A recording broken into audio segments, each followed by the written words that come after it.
Okay, adventurers, I just wanted to debut my latest project, and I know what you're thinking. Oh, that's just a dirty old grill in your trashy backyard. And yeah, you're right, I'll accept that. But what this grill is going to become is a forge.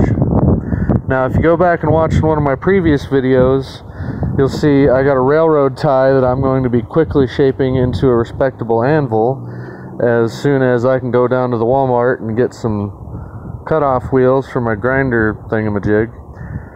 But in the meantime, I thought I'd start prepping this, because what I'm going to do is, see, it's already got a provision to put a propane tank, so I'm just going to keep that there.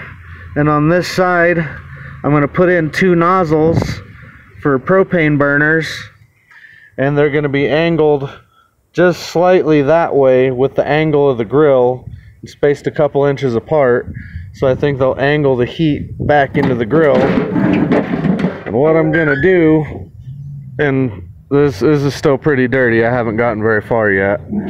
I was just taking off all the odds and ends and bric-a-brac. But what I'm going to do is I'm going to cover all these holes except for like an area right in here for my burners to come up, and I'm going to pour in some like homemade insulation stuff that I've seen how to make. It's like 1 part sand, 1 part plaster of Paris. You mix it up, pour it in, and it's going to give me a fair level of insulation down on this bottom. Then where the grill already has these handy little deals cast into it or tack welded on, I can't really tell because of all the grime, I'm going to set a flat plate in here at this bottom level, and there's just going to be a flat metal plate that I'm also going to drill holes into so that my burners can stick up. And then on top of that metal plate, I'm just going to start layering in fire brick on top of that, leaving space for my burners. And then I'm going to make a little fire brick house basically that is going to be the basis for my forge.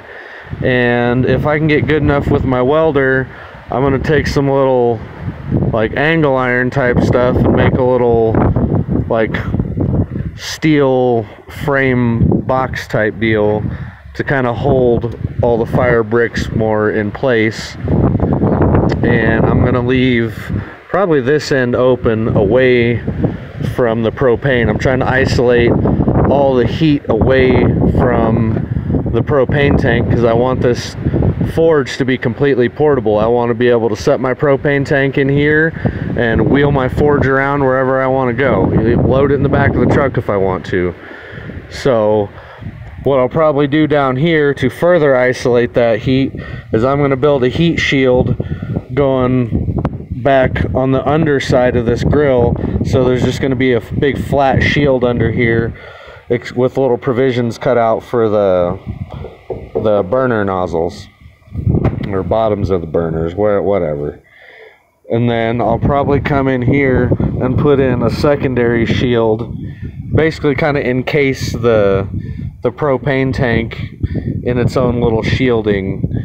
And then on top of the extra insulation I'm going to be pouring in, and then steel plate plus the fire brick, I think that'll insulate it well enough to make it safe and still portable. And then the tables that were on here, you can see one right there. I threw them into the junk pile that I got a call to get scrapped.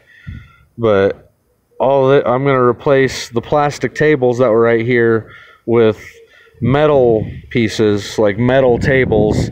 That way it'll be safe, because I mean, if you got the lid shut, even with the lid shut, the opening of the forge is going to be just shooting heat out that little hole.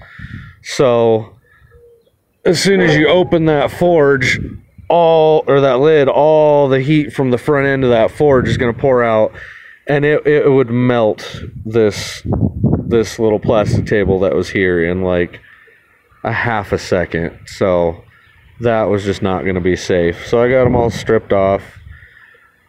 I still got to clean it, pressure wash it, and do a little more prep work. But yeah, that's my idea. Like, I want to have a mobile forge on wheels, basically, and I'm gonna do it. So everyone, y'all have a nice day.